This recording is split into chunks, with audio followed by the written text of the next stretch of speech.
Hi, I'm Sharmily Ambroise, And I'm Kara Richardson. and we are both undergraduate students at Charlotte. We're also communication consultants. Our job is to work with faculty to increase the written and oral communication competencies of students within the classroom. I think we can all agree that this past year was pretty unusual, right? Well, I'm sure many of us are eager to leave our virtual platforms and online classes behind. The reality is that the past 18 months may have actually sped up our reliance on virtual technology in the future. In order to better adjust to this, it is important to look at how we behave in the real world and how that behavior changes in the virtual one in order to be better prepared for the future.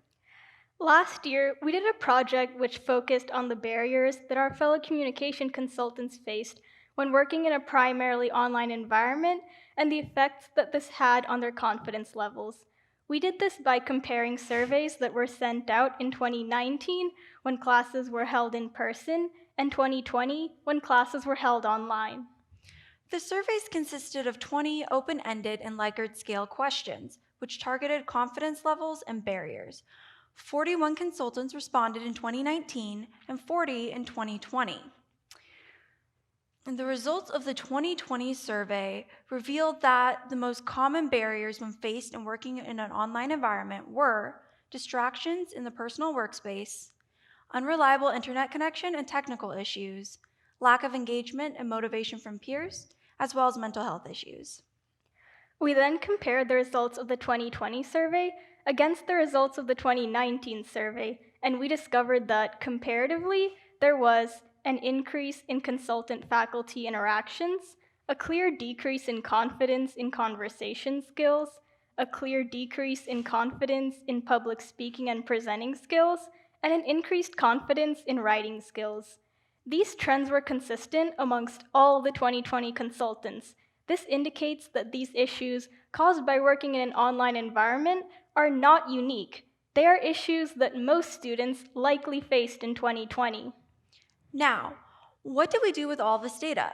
Well, obviously, without further research, it would be highly irresponsible to make claims on what this data means. However, we can take the data we have and extrapolate a possible narrative on what caused the data to change. Now, let's go back and take a look at the implications of these data trends on the larger Charlotte population. One of the most interesting trends we observed was an increase in consultant faculty interactions. Why is that? Well, here's the story of what we think happened. The biggest difference between 2019 and 2020 was that access to faculty actually got reduced. Students could no longer walk into office hours, nor was it as easy to raise their hand in class and ask the professor a question. And that's assuming that their classes were not asynchronous. In fact, many students had to email a request to meet with their professors for virtual office hours because, unlike physical offices, professors don't tend to stick around in an empty video call for several hours. In fact, many professors didn't even offer office hours because of low attendance and instead chose to meet with students by scheduled appointments only. Now, despite all of this, the data actually shows that the interactions increased. Now, we're going to draw a connection between access and student-faculty interactions. So when a student is attending in-person classes, the professor is almost always right in front of them. Regardless of whether the student would usually ask questions in class or actually go to office hours, the student feels like they have access to their professor, so they don't feel a need to reach out for human interaction. However, when classes are online, this feeling of access becomes one of restriction. The student does not feel like they're as connected to the class or the professor, and this creates that need to reach out for that human interaction. So could it be that this feeling of access is the root cause for the increase in consultant, and by extension, student-faculty interactions? This trend could also be an indication for a need to structure online classes differently from in-person classes. As communication consultants, we were in the unique position of being the intermediaries between professor and student. Oftentimes throughout the semester, students would approach me for clarification on directions, help with assignments, and even just questions about the professor's opinions on various topics. By the end of the semester, I was functioning as much more than a communication consultant assisting with the communication competencies. I was, in essence, the spokesperson for the class. It's like those automated rerouting menus that have become so prevalent with phone calls. It works just fine if you're typing in numbers to refill a prescription, but anything more than that, you need a human element. And that's what online classes need too, a sort of spokesperson in addition to a professor, someone students can feel like they can talk to and ask questions. Our next set of data focused on things that consultants reported would increase their confidence levels. So consultants from 2019 stated that having a set office space was the most important thing that could increase their confidence. However, in 2020, not a single consultant stated the desire for an office. Instead, 2020 consultants stated that simply working in person is what would increase their confidence the most. From this data trend, we can surmise a new direction for authority through online platforms. Offices are a symbol of authority. In our culture, people who don't have a set space to establish authority often feel like they're on a flatter hierarchy structure. When someone does have a set office space, authority feels like a pyramid with a climbing hierarchy. Working online, however, actually removes this requirement. An individual can have an authoritative performance without the corresponding physical space. So could it be that the consultants from 2019 needed to establish their authority among their peers and thus cited a desire for a set office space as a means of increasing their confidence? Meanwhile, the 2020 consultants did not need a set office space because the online platforms they used already established their authority for them, and thus they only wanted to work in person for an increase in human interaction. Another reported data trend was an increased difficulty in making small talk in online meetings. What could this be from?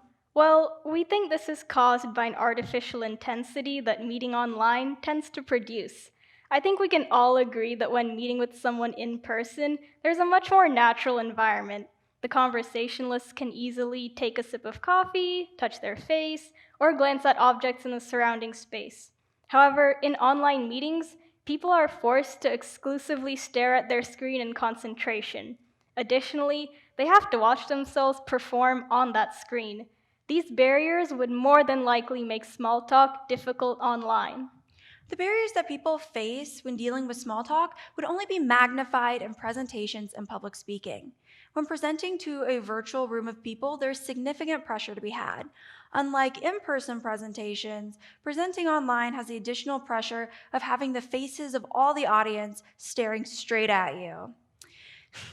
Even if their cameras are off, the presenter is still left feeling like they're performing in front of a one-way mirror.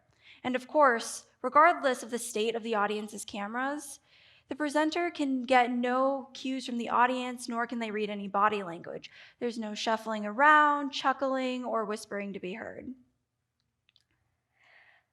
Looking at this past year, one of the most positive trends we saw was an increase in confidence from consultants when it came to writing. This can be explained very simply. Because of the online environment, consultants' writing increased dramatically, whether it was through texting or writing emails. So, in this past year and a half, from personal experience as a student, I can attest to the fact that while many of my classes had discussions built into their syllabi, in practice, all of them were written responses and replies on discussion boards. Some asynchronous classes were even more intense, as the class was entirely made up of reading and writing. Just looking at this past year lets us see the positiveness of an increased confidence in writing. It's an extremely positive trend because in the future, writing skills will become even more critical to students. This is because the ability to write is consistent between all formats of learning. So, in my experience as a consultant, many of the students who wrote the worst and rudest emails to me, as well as turning in the most lackluster papers, well, they actually turned out to be the most fun and charming people when meeting them online. As we conclude today's talk, there is one thing we want you to remember. Going forward into a world where people are going to live increasingly hybrid lives, it is important that we are intentional about how we structure our reliance on technology to maintain a human element so as not to run into some of the problems that we've faced in the past year and a half. And we can do this by remembering 3 easy things. First, a virtual world should contain some type of human access. To facilitate this access, intermediaries between people and the virtual world could become in demand career choices in the future. Second, we need to understand that virtual interactions are very different from physical ones, and they must be treated differently as well. Whether this means changing online culture to include the use of emoticons to express body language, and turning on your cameras as a gesture of politeness, or even just differentiating very clearly between video calls and voice calls. And finally, while the virtual world can be dominated by written communication, the interaction between people cannot be dropped because, in the end, people are more dynamic than their writing skills. The virtual world is spreading into the physical world, whether we are ready for it or not. It is up to us to take the skills that we have learned in the past year and a half and use them to establish a new way of interacting with advancing virtual technologies.